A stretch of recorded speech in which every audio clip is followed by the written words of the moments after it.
G'day guys, Will Schofield here. Great to have you on board for another Lendi Milestone Moment. This time we've got Luke Shuey, 200 games, vice-captain, Norm Smith medalist, 2018 premiership player. Let's get into it. Shuey, already hit one in this term. Make it two. He is lethal, Luke Shuey. From the West Coast Eagles, Luke Shuey. Luke Shuey, pick 18 in the 2008 draft. What were your initial feelings on being drafted to West Coast? I guess initially excitement that I'd made it onto a list. I think obviously the couple of years leading up to 2008 had been a rough period of time for the footy club, but I think overall where the club sat, it was so well respected. I was pretty stoked to be going to such a good club. I think as an 18-year-old, you initially think I'll be back home one day, but very quickly fell in love with the place and fell in love with the people here, and realised I didn't really want to move anytime soon. Talking about the people here, it was a pretty decent draft class. Just a couple of the names: Nick Nananui, Ash Smith, Tom Swift. There's a couple more, but they're probably the more notable ones. And you also drafted around guys like Scott Selwood, Brad Ebert, Kobe Stevens. How important was, that core group of boys you had at the footy club at the time for your development in the early years? Yeah, looking back, there's not many of them here now, but for so many years we spent together. We had a great young crop of guys for a number of years, even back to your draft, yourself, Masto a year later. Yeah, there were some bloody good drafts there, that's for sure. Got some winners out of those. Good blokes and some really good talent. It was a really good young group to spend my first few years with. Played a bit of footy together, but we had a lot of fun together as well. And obviously a few of us still floating around now. In the first couple of seasons, you faced a fair bit of adversity. I think probably had to build your resilience as a young person. You got OP, you fractured your leg, glandular fever. You unfortunately lost your sister. Were there moments of doubt for you personally that, one, you could reach your full potential, but a lot of these things were at a personal level? Did you think you would ever stop playing AFL, or maybe not reach where you are now at 200 games? No, I never lost sight of playing a long career at the footy club. If that had eventuated where it got to a point where I got delisted or couldn't get the body right, then so be it. But I wasn't going to let that crowd my thoughts at the time. I was fully focused on getting my body right, and thankfully I had the support around me to be able to do that pretty easily. And the injuries were one thing. Losing my sister was obviously a different challenge in itself. Go home factors talked about a lot in footy.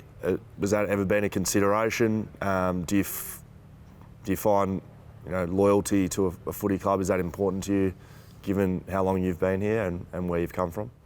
Yeah, I think loyalty's important with everything we do, but particularly the position I was in, what I'd gone through my first few years, the way the club stuck by me, and I'd signed contract extensions still with 2 years remaining on my contract. So that, for me, were two things. One, I was more than happy to stay, but the club putting their faith in me to re-sign me that early was why I love the place and love the people here. And I think you're probably the same. We had a great list of guys who were really tight. As friends, we enjoyed playing footy together, and it wasn't really a place I wanted to leave. A lot of good table tennis tournaments held at your houses over the years as well. Yeah. I still think I actually probably am a better player than you, but maybe the scorecard doesn't reflect that. I wasn't a great pong player. No, you still aren't. What I was worse at was losing. Channeling my frustration and being able to manage that. Many dents in the fridge, many broken bats. I'm not sure whose fault that was though, because you did put the fridge in the table tennis room, so maybe that was just poor planning on your behalf. Yeah, well, the other thing that you and Scoot used to do was there was a pillar next to the table tennis table that held my roof up, and you boys used to play this dirty style where you just hit the ball to the other side of the pillar, and obviously I couldn't get there, and we made it a rule that there were no intos, so I had to cop I had to cop that, but it was frustrating. Quite often got the better of me. It was probably the closest that a house in Innaloo has come to being taken down for structural reasons, for table tennis purposes. You are a member of a prestigious club. First kick, first goal. Oh yes. Did you know that? Yeah, I knew that. Yeah. Tell us about that. How did that happen? It's not that prestigious. That's pretty prestigious. How did it happen? Well, Brisbane won the footy, and being in my first game, I didn't chase defensively, so we won it back, and I was sitting out the back on my own. And Who kicked it to? Big Lynchy. Quinn. I dare say he was probably having a shot, and he just butched it off the inside of the foot, and it landed in my lap. But yeah, up in Brisbane, my debut, and yeah, I think 3 or 4 minutes in, I managed to get on the end of one. So that was a special moment looking back on it. Another club you are a part of, probably not so prestigious, is the holder of a wooden spoon. I'm also a part of that club. We won the wooden spoon that year. We did. We won it, or we got given it? Well, I don't know if we win it. We received the wooden spoon. Did you got any memories of that? Good, bad? Was it a learning opportunity? We bounced back pretty quickly the next year. Looking back, and I'm not overly proud to say it, but being 19, all you really want to do is play footy. So I guess being on the end of a wooden spoon probably doesn't hurt a 19-year-old as much as it would have hurt Darren Glass or Dean Cox. You know, for those guys, they were in the prime of their careers, wanting to win premierships, and here I was just wanting to play games and live out my dreams. So, you know, I suppose the evolution of a footballer is you go from that to eventually caring enough about the club that you do anything to win. But at that stage, I was just happy to be playing, and obviously it wasn't great not winning, but I'm sure if we were to be on the end of a wooden spoon now, I'd probably take it a lot more serious than what I did back then. But as a young group, it probably taught us resilience a little bit. Copped a few hidings that season. Had to do it the hard way, and we turned things around pretty quick. I think we made a prelim the next year. So I was going to say, I think you're underselling it a little bit about what it did mean to you, because you were able to bounce back in 2011. We made the prelim final. You were runner-up in the Rising Star that year to Dyson Heppel. As a 21-year-old. As a 21-year-old. Would have been the eldest winner of the Rising Star in recent memory. I'm glad I didn't win it now, to be honest, looking back. Didn't deserve it. Yeah, Dyson had a great year, but yeah, no, we had a good year as a footy club. I think we had a really good run with injuries, so we had a full list to pick from for most of the season. Yeah, it was exciting. We had plenty of young guys playing. As I said before, we were enjoying our time on field together, but we were having a lot of fun off field. Tight group, and obviously made a prelim, but we got absolutely dispatched that day. Yep, Geelong. Yep, at the G. Made us look a bit silly. I remember that feeling. Talking about bad feelings in finals, 2015 season, you had a great year as a player. Do you think about that year, again, as a bit of a stopping point in your career, as something you've been able to learn from and get better, especially given how it ended? Yeah, I think the experience of making to a grand final said to us as players that we're more than capable of competing for a premiership. I think until you actually get that close, it doesn't seem unrealistic, but I think you understand how hard it is to give yourself a chance. So the fact we were able to make it was exciting, but we were still a fair way off winning. Looking back on the actual day, not a lot went right for us, but 3 years later we won one. So it says that we were thereabouts for a number of years, and to be honest, thinking back on 2015 now, after winning one, it's nearly more disappointing knowing that we could have nearly had 2 premierships and not one, but still a little bit of time left for us, hopefully. Let's talk fatherhood. Let's. What do you feel more pressure? Do you feel more pressure having a shot to win the game in a final, in a crucial final for the footy club, or on your 4th or 5th attempt at 3 a.m. trying to creep out of the room in silence without waking your child Ollie? I think in general the more pressure would be on the shot for goal, but in our house we have creaky floorboards, and so we've got this route that we have to take, and if you're 1 foot out of place, it's all over. You're back in there padding and shushing. So if I moved house, I'd have to say the kick for goal would be more pressure, but given our current living situation and the 1960s floorboards we've got going on, there is more pressure to get my child to sleep. And like me, he's probably got a bit of ADD, so the slightest noise and he's up. How's becoming a parent influenced you as a footy player? I don't know if it's done anything specifically for my footy. I just find through the week you're just not overthinking your job. There's times when you, I suppose in years gone by, I'd be moping around the house because of a loss or a bad individual performance, and there's just no time for that these days, which is great. But as you know, becoming a parent's the best thing in life, and being able to experience that last year was great. And he turns 1 in 2 weeks, and it's gone by real quick. But yeah, it's been the most enjoyable 12 months of my life. Back on that pressure shot at goal, premiership aside, must be one of your all-time favourite footy moments, kicking a goal after the siren in extra time to win. Yeah, it was pretty cool. Were you always going to kick it? I don't know. Depends who you ask. I'm asking you. You are asking me. Yeah, I was always going to kick that. You are a good set shot for goal. I was in the box and yeah. I did call.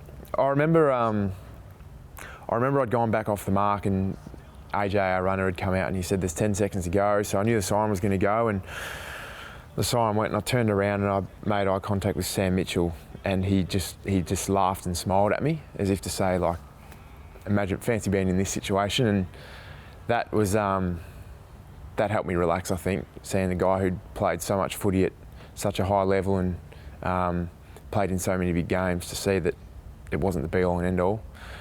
Took a bit of weight off my shoulders, but yeah, no, that was a pretty cool moment. Unfortunately, it didn't mean much 7 days later, did it? That's okay though, mate. You've still got those memories. Bit of a summary in your time as an Eagle before we get to talk a little bit about the premiership. Best Eagle you've ever played with? You've played with some greats of the game. Yeah, I think probably Coxie.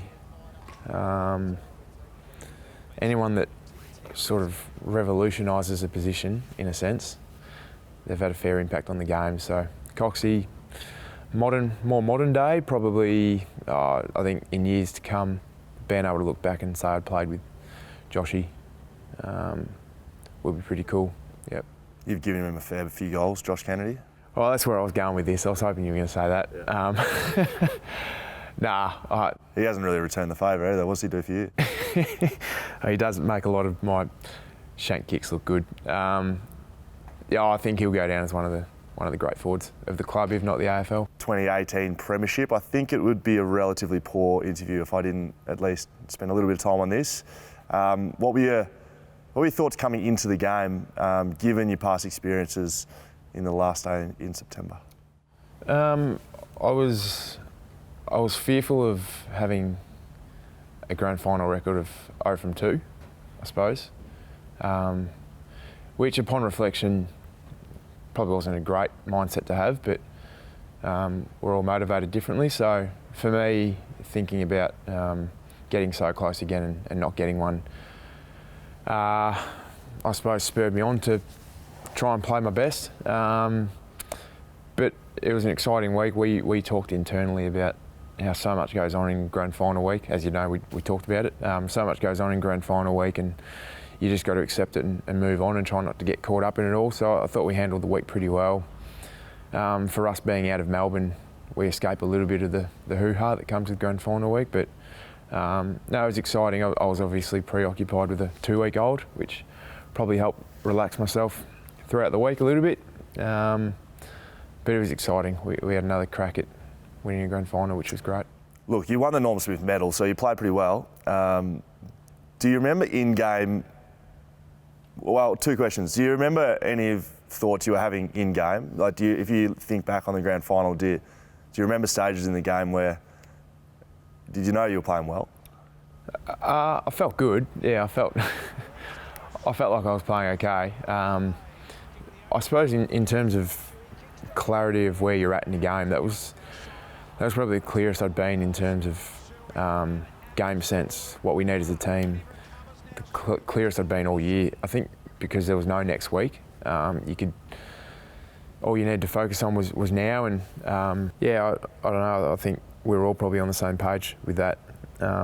going down by 5 goals. 20 minutes into the first quarter was not an ideal start, but the feeling amongst the group was that we were okay, and upon reflection, that feeling was correct. We handled it really well and chipped away at the lead slowly, and found a way to get ourselves back into it. Describe the feeling when the siren went. Oh, it's hard. You can't really explain it to anyone that hasn't done it. You can't give them a true indication of what it's like.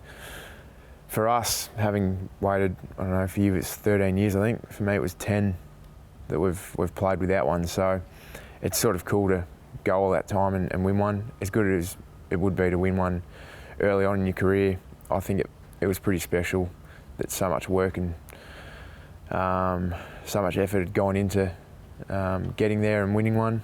I suppose relief was the first emotion, just because of the way the game played out. Genuinely wasn't over until the siren went, being 4 points of difference.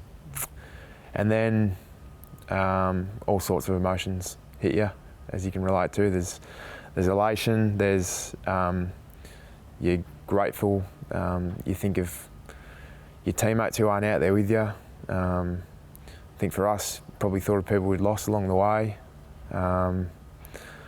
So yeah, all sorts of emotions when something like that happens, but it went by. I just remember it went by really quick. I remember waking up the next day after an hour's sleep, and After 12 hours sleep.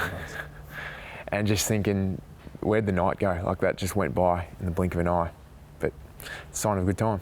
My personal favourite moment was singing Sweet Carolina. That's cool. Mine was when you ran down Brody Mychek from 30 metres behind, but not the fact you got him, the fact that you ran past Bunga and Gov on the way, Well, who had their backsides hanging out. yeah, but Scully saved the day again. Hearn and McGovern, it's not exactly this. It's like the stall gift. They were giving it to the handicap. I was coming in the red jersey out the back. 2 more questions about you as a footy player. So Luke Shuey in traffic. I think it's your one wood. Literally in traffic in my car. Well, now that is not your one wood. Again, the anger comes out. Because you're prone to a dummy spit. On the footy field, in traffic, in the contest, how do you train what you do there, or does a lot of it come naturally? I don't know, mate. I suppose it's natural. I got caught holding the ball twice on the weekend, so. Yeah, you do enjoy that. I would say you win more of those than you lose. Yeah, I'd like to think so, but none of us are perfect. I don't know. Every player's got something that they're good at that you can't teach others, and maybe that's it for me. I don't know. Luke Shuey is a leader. You've been in the leadership squad since? I was in and out. I got sacked when Simo got here. Did you? Did you actually? I was in.